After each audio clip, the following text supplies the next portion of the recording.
American 472, Washington Star, 1 star, 32017. Tower, did you see that? I just saw a fireball and then it was just gone. We begin tonight with that breaking news. A passenger jet landing at Reagan National in Washington collided with a military helicopter.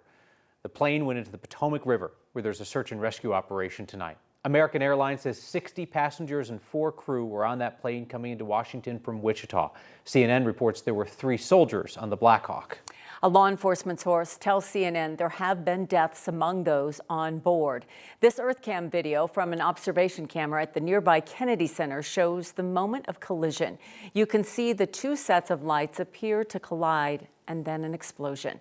According to data from the radio transponder, the commercial flight was about 400 feet in the air and going 140 miles per hour when hit. CNN is reporting the Black Hawk helicopter was taking part in a training exercise at the time of the crash, but it's still not clear what caused the midair collision.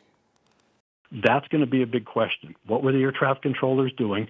Why weren't they monitoring? And what were the military procedures lifting off? Because that is a very busy corridor. I grew up there, and there are helicopters flying low level all the time over the top and underneath the approach paths to Reagan National.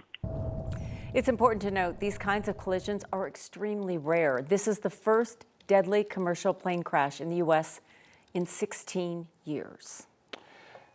Shortly, a moment ago, we learned that Reagan's going to be closed until at least Friday morning while they sort all of this out. And it's such a horrific situation because of all of the air traffic spaces in the U.S., like that is one that's constantly managing military traffic along with civilian traffic, helicopters along with aircraft coming in and out. This is their day-to-day there. They're very, very used to that kind of congestion in the airspace. With the Potomac right there next to it all. And that's that massive recovery that we're watching right now, search and rescue at this point. We know the airplane is in the water and the helicopter is also in the water.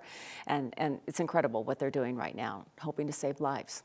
Right, and as horrific as these things are, and we tend to fixate them on when they happen, you know, they're so exceptionally rare. There's not been a passenger plane crash like this in the U.S. since 2009, the Colgan Air crash outside of Buffalo, New York. Greg was listing off a couple of other crashes in the years before that, but 15 years since America has seen this type of terrible passenger air disaster. And it happened at an airport that so many people know, in a city that so many people are familiar with, at least in passing, right? They know the geography of it, the airport right there on the river with the, you know, the Capitol across the river, you know, all of official Washington right there. And, you know, the type of flight that just is so routine every day, right? Like, that's the entire point. If we haven't seen something like this in 15 years, then you've got tens and tens of millions of flights since the last time something like this happened in American aviation. And there's so many safety measures in place. You're not only relying on air traffic controllers, but you have equipment on board the plane that warns you if something else is there. And then the pilots themselves are constantly looking around to make sure that they're safe and there's nothing else in that airspace. And as Greg said, he would not be surprised if what comes out of this in the end is some type of requirement for military planes to have more civilian type transponders and equipment on board so that they are more visible to the civilian air systems and to the other pilots. Yeah, something will be learned no matter what. They'll come to some kind of a conclusion about what led to this tragedy. So we'll continue to follow this story. We'll keep you updated on air and online.